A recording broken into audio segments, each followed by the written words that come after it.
اللہ رب العالمین نے ہمیں اس بات کی خبر دی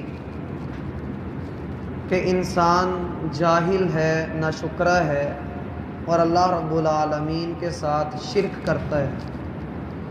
اللہ نے ہمیں یہ بھی بتلایا کہ تمہارا خالق و مالک میں ہوں، عبادت کے لائق میں ہوں، بندگی کے لائق میں ہوں۔ تمہاری نظر و نیاز، قربانیاں، چڑھاوے، جتنی بھی تمہاری بندگی کی صورتیں ہیں وہ ساری میرے ہی لیے ہونی چاہیے۔ اور ہم اس بات کا ہر نماز کے بعد اقرار بھی کرتے ہیں کہ قل هو اللہ احد، کہہ دیجئے کہ اللہ ہی ایک ہے، اللہ الصمد، اللہ بے نیاز ہے۔ گویا کہ اللہ رب العالمین کے پاس اگر ہم عبادت اپنی پیش کرتے ہیں تو اس نیت کے ساتھ پیش کر سکتے ہیں کہ یہ صرف اللہ کے لیے، اس میں کسی اور کی شراکت یہ برداشت نہیں ہے۔ اللہ رب العالمین نے پچھلی آیات کے اندر اب تک جو ہمیں بتلایا ہے وہ یہی ہے کہ انسان قیامت کا منکر ہے، اور قیامت کا انکار انسان تین وجوہات کی بنا پر کرتا ہے۔ پہلی وجہ یہ کہ انسان کہتا ہے کہ اتنی بڑی کائنات کو درہم برہم کر کے اللہ ایک نئی زمین بنائے گا، سارا کچھ تباہ کر دے گا، تو یہ ممکن نہیں ہے۔ اس وجہ سے انسان اس کا انکار کرتا ہے، کیونکہ یہ عقل میں نہ آنے والی بات ہے۔ دوسری وجہ جو انسان کے انکار کی بنتی ہے وہ یہ کہ انسان کہتا ہے کہ شروع دن سے جب سے دنیا بنی ہے، پہلے انسان سے لے کر آخری انسان تک، ہر انسان اپنی زندگی میں لاکھوں کام کرتا ہے، کروڑوں الفاظ وہ اپنی زبان سے بولتا ہے۔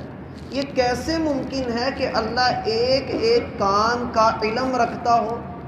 کیسے ممکن ہے کہ اللہ اس کی ایک ایک بات کو جانتا ہو اور ساری چیزیں اس نے لکھ کر رکھی ہوں، پھر وہ ان کا حساب بھی لے لے؟ یہ ممکن نہیں ہے۔ تیسری وجہ جس کا انکار، قیامت کے انکار انسان کرتا ہے وہ یہ ہے کہ انسان کہتا ہے کہ اگر بالفرض قیامت قائم ہو بھی جائے تو ہمارے معبود، ہمارے مددگار، ہمارے بابے، ہماری اونچی ہستیاں، وہ ہمیں اللہ کے ہاں بچا لیں گے، اس لیے دنیا میں بھی ہم بچے ہوئے ہیں، ہم وہاں پر بھی بچ جائیں گے۔ اول تو یہ کہ قیامت آنی ہی نہیں، آئی بھی تو ہم بچ جائیں گے۔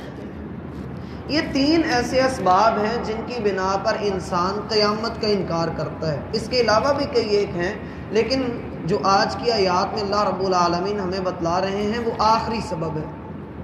آخری سبب میں نے یہ ذکر کیا کہ انسان مدد کا منگتا ہے، اسے ہر وقت مدد چاہیے، کسی بھی طرح سے، بس اس کی بگڑیاں بنانے والا ہو کوئی، اس کی حاجت روائی کرنے والا کوئی ہو، اس کی مشکل کشائی کرنے والا ہو، اور بدلے میں اس کو جو بھی قربان کرنا پڑے یہ کر گزرتا ہے۔ اپنے جائز یا ناجائز کام کے لیے اسے کوئی غلط قدم اٹھانا پڑے، کوئی غیر شرعی کام کرنا پڑے، یہ اپنا ہاتھ ہلکا نہیں رکھتا، یہ وہ کام کر گزرتا ہے، اور یہ خیال نہیں کرتا کہ میرے رب نے مجھے کیا حکم دیا تھا۔ دنیا کے اندر مصیبتیں اور خوشیاں یہ زندگی کا حصہ ہیں، خوشی اور غمی انسان کے ساتھ ہی آتی ہے، لیکن یاد رکھیے انتہائی خوشی کے موقع پر اور انتہائی غمی کے موقع پر انسان کے ایمان کا پتہ لگ جاتا ہے۔ ہمارے ہاں خوشی کے موقع پر لوگ کیا کرتے ہیں، جی شادی ہے تو ہم نے نمازیں جمع کر لی ہیں، غمی ہے تو ہمیں نماز کا خیال نہیں رہا ہے، جبکہ خوشی کے موقع میں اصل مطلب یہ تھا کہ جس رب نے آپ کو خوشیاں عطا کی ہیں آپ بڑھ چڑھ کر نماز اس کے وقت پر ادا کریں، بجائے یہ کہ خوشی میں مشغول ہو کر آپ اپنی نمازوں کو ہی بھلا دیں۔ اور غم کے اندر، غم میں تو اللہ کو مزید یاد کرنا چاہیے۔ غم میں تجھے کھانا یاد نہیں رہا، پینا یاد نہیں رہا، تو نے نماز کو بھی بھلا دیا، گویا تو نے اپنے رب کو بھلا دیا۔ انسان جب اپنے رب کی مدد سے منہ پھیرتا ہے اور یہ کہتا ہے کہ اللہ کے ہاں تو بھی بڑی دیر ہے، مایوس ہو جاتا ہے، یقین مانیے انسان کفر کے راستوں پہ چل پڑتا ہے۔ اسی لیے تو اللہ رب العالمین نے فرمایا اِنَّهُ لَا يَيْأَسُ مِن رَّوْحِ اللَّهِ إِلَّا الْقَوْمُ الْكَافِرُونَ۔ اللہ کی رحمت سے کافر مایوس ہوتے ہیں، اللہ کی رحمت سے کافر لوگ مایوس ہوتے ہیں۔ لا تَيْأَسُوا مِن رَّوْحِ اللَّهِ، جب یوسف کو گمے ہوئے کتنی دیر ہو گئی تھی اور دوسرا بھائی بھی پکڑا گیا، تو یعقوب علیہ السلام نے اپنے بیٹوں سے کہا کہ بیٹو نکلو، یا بنی یذهبوا فتحسسوا، میرے بیٹوں نکلو اور ان کو تلاش کرو۔ تو بیٹوں نے آگے سے کہا کہ ابا جان یہ کیسے ممکن ہے، آپ آج بھی یوسف کی بات کرتے ہیں؟ تو انہوں نے جواباً یہی بات کہی تھی، لا تیأسوا من روح اللہ، اللہ کی رحمت سے مایوس نہ ہونا۔ لیکن جب انسان اللہ کی رحمت سے مایوس ہوتا ہے، وہ رب جو کہتا ہے وَكَفَى بِاللَّهِ وَلِيًّا وَكَفَى بِاللَّهِ نَصِيرًا، اللہ دوست ہونے کے لیے کافی ہے، مدد کرنے کے لیے اللہ کافی ہے، لیکن انسان کو اپنا نام نظر آتا ہے، وہ اپنا نام کافی شافی پورا کرنے کے لیے ہر غلط قدم اٹھا لیتا ہے۔ کیا کالا جادو، کیا کسی پر ٹونے ٹوٹ کے کروا دینا، کیا کسی کو جو ہے وہ مروا دینا، یہ سارے کام انسان کیوں کرتا ہے؟ کہ اس کی اپنی زندگی چین سے گزرے، آرام سے گزرے، سکون سے گزرے۔ لیکن یہ بات ذہن میں رکھیں، دوسروں کا چین بد اطمینانی میں بدلنے والے خود کبھی چین سے نہیں ہوتے ہیں۔ جو دوسروں کو بے سکون کرتے ہیں ان کی اپنی زندگیوں میں کبھی سکون نہیں آتا ہے۔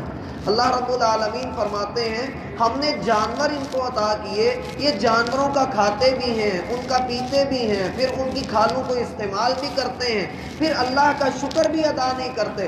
وَاتَّخَذُوا مِن دُونِ اللَّهِ آلِهَةً لَعَلَّهُمْ يُنصَرُونَ، اور اللہ کے علاوہ کتنے معبود بنا چھوڑے ہیں تاکہ وہ ان کی مدد کریں، تاکہ وہ ان کی حاجت روائی کریں۔ اللہ معاف فرمائے، اللہ معاف فرمائے۔ یہ اس جگہ کا تقدس ہے، منبر کا تقدس ہے، میری زبان ساتھ نہیں دیتی لوگوں نے کیا کیا لکھا ہے اللہ کے بارے میں۔ نعوذ باللہ، ایک لکھنے والے نے یہاں تک لکھا ہے کہ اللہ تو مدد کر ہی نہیں سکتا، اللہ نے اپنی مدد ساری پیروں میں ولیوں میں بانٹ دی ہے، اب وہی مدد کریں گے، اللہ کے پاس اب کوئی اختیار نہیں۔ نعوذ باللہ من ذالک۔ یہ میری بات نہیں ہے، کتابوں کے اندر یہ باتیں لکھی ہیں، اور لوگ ایسے عقائد کا پرچار کرتے ہیں۔ اللہ کے بندو، ہمیں اپنی توحید کے اوپر اور اپنی اللہ رب العالمین کے ساتھ تعلق کے اوپر ہمیں سوچنا چاہیے کہ ہماری توحید ہمیں سکھاتی کیا ہے۔ کیا یہ توحید ہے کہ انسان اللہ کو بھی سجدہ کرے اور کسی اور کو بھی جا کر سجدہ کرے، یا اللہ کے بارے میں غلط سلط عقائد رکھے؟ ہم تو یہ پسند نہیں کرتے کہ ایک کاریگر جو ہماری دکان پہ کام کرتا ہے، دن کے وقت وہ میرے پاس 8 گھنٹے لگائے، شام کو وہ کسی اور دکان پہ 8 گھنٹے لگائے، ہم یہ پسند نہیں کرتے۔ تو وہ اللہ جس نے ہمیں سب کچھ عطا کیا ہے، کیا ہم اس کے لائق یہ سمجھ لیتے ہیں کہ اس کو بھی سجدہ کر لو، اس کو بھی کر لو، نیاز اس کے نام کی بھی دے لو، اس کے نام کی بھی دے لو؟ ہرگز ہرگز اللہ رب العالمین کے ہاں اس بات کی کوئی گنجائش نہیں ہے۔ فرمایا وَاتَّخَذُوا مِن دُونِ اللَّهِ آلِهَةً، یہ اللہ کے علاوہ کوئی معبود پکڑ لیتے ہیں، لَعَلَّهُمْ يُنصَرُونَ، تاکہ یہ مدد کیے جائیں۔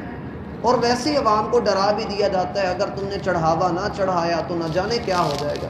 شیعہ کہتے ہیں کہ حسین کا ختم نہ دلایا تو تمہارے گھر کے اندر مجلس نہ کروائی تو آفتیں آ جائیں گی، اور دوسرے جن پیروں کی لوگوں نے بیعت کی ہوئی ہوتی ہے ان کے مرید آ کر کہتے ہیں، گدی نشین آ کر کہتے ہیں کہ اگر تم نے اس سال فنڈ جمع نہ کروایا، عرس پر حاضری نہ دی، سلام پیش نہ کیا، تمہارے جانور مر جائیں گے، تمہارے کاروبار میں تمہیں نقصان ہو جائے گا، یہ ہو جائے گا، وہ ہو جائے گا۔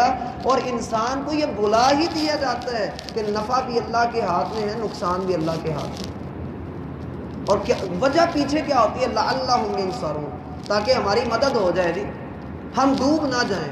اور یہ جو وہم ہوتا ہے نا میرا بھائی، اس کا علاج کوئی نہیں ہوتا، اس کا علاج کوئی نہیں ہوتا۔ آج ہی ایک بندہ مجھ سے بات کر رہا تھا، کہتا ہے ذہن میں جو وسوسہ پڑ جاتا ہے اس کی وجہ کیا ہے؟ دل میں وسوسہ آ جاتا ہے، انسان لاکھ اپنے آپ کو کہے کہ ایسا کچھ بھی نہیں ہے، لیکن وہ دل میں بات رہتی ضرور ہے، اس کی وجہ کیا ہے؟ میں نے کافی دیر سوچ کر اس کو یہ کہا کہ مجھے یہ لگتا ہے کہ جب انسان اپنی توحید میں کمی کرتا ہے تب اس کے ساتھ یہ معاملہ ہوتا ہے۔ جب انسان اللہ پہ بے یقینی کی کیفیت میں آ جاتا ہے، جب وہ اللہ پہ بھروسہ نہیں کرتا تو پھر اس کا وسوسہ ویسا ہی ہو جاتا ہے جیسا اس نے دل میں سوچا ہوا ہوتا ہے۔ اللہ فرماتے ہیں لا یستطیعون نصرہم، ان کی مدد وہ نہیں کر سکتے، جن سے یہ مدد مانگتے ہیں وہ ان کی مدد نہیں کر سکتے، جن کے سامنے جا جا کر سجدے کرتے ہیں وہ ان کی حاجت روائی نہیں کر سکتے۔ کیا علی حجویری رحمہ اللہ، کیا عبد القادر جیلانی رحمہ اللہ، نظام الدین اور بہاء الدین، یہ جتنے اللہ کے نیک بندے گزرے ہیں، اللہ کی قسم ساری زندگی آپ ان کی کتابیں پڑھ کر دیکھیں۔ کشف المحجوب ہے علی حجویری رحمہ اللہ کی، اور غنیۃ الطالبین ہے شیخ عبد القادر جیلانی رحمہ اللہ کی۔ آپ ان کتابوں کو پڑھیے، اللہ کی قسم جتنا آج ان کے دربار بنا بنا کر جو شرک کیا جا رہا ہے وہ ساری زندگی اسی کا رد کرتے رہے، وہ ساری زندگی ایسی خرافات سے لوگوں کو دور کرتے رہے، لیکن لوگ ہیں کہ ان کی کتابیں بند کر کے جزدان و حریر میں لپیٹ کر سائڈ پہ رکھی ہوئی ہیں اور دھمال ڈال رہے ہیں، ڈھول ڈمکا کر رہے ہیں۔ وہ چیزیں جن کو اسلام نے آج سے 1400 سال پہلے اسلام سے بالکل الگ کر دیا تھا، آج وہی دین بنا کر دھمال ڈالتے ہوئے یہ کہا جاتا ہے کہ یہ دین۔ ہمیں ان چیزوں سے بچنا چاہیے، اور جتنے بھی یہ ولی اللہ گزرے ہیں، جتنے بھی اللہ رب العالمین کے نیک بندے گزرے ہیں، ہم ان کی شان میں اللہ کی قسم ہم تو ان کے قدموں کی خاک کے برابر بھی نہیں۔ ہمارا عقیدہ تو یہ ہے کہ وہ اللہ کے نیک بندے تھے، لیکن بعد میں آنے والے لوگوں نے جو ان کے بارے میں عقائد گھڑ لیے، اللہ معاف فرمائے، وہ اسلام نہیں۔ اللہ فرماتے ہیں لا یستطیعون نصرہم، وہ ان کی مدد پر قادر نہیں ہے۔ جب مکہ فتح ہوا تو اکرمہ جو ابھی کافر تھا وہ ایک کشتی میں سوار ہو کر بھاگ رہا تھا، کشتی طوفان میں پھنس گئی تو اس نے پکارا منات میری مدد کرو، ہبل میری مدد کرو، عزا میری مدد کرو۔ تو وہاں پر کشتی کا جو ملاح تھا وہ کہنے لگا یہاں لات منات عزا کام نہیں آتے، یہاں محمد کے رب کو پکارو تو وہ کام آتا ہے۔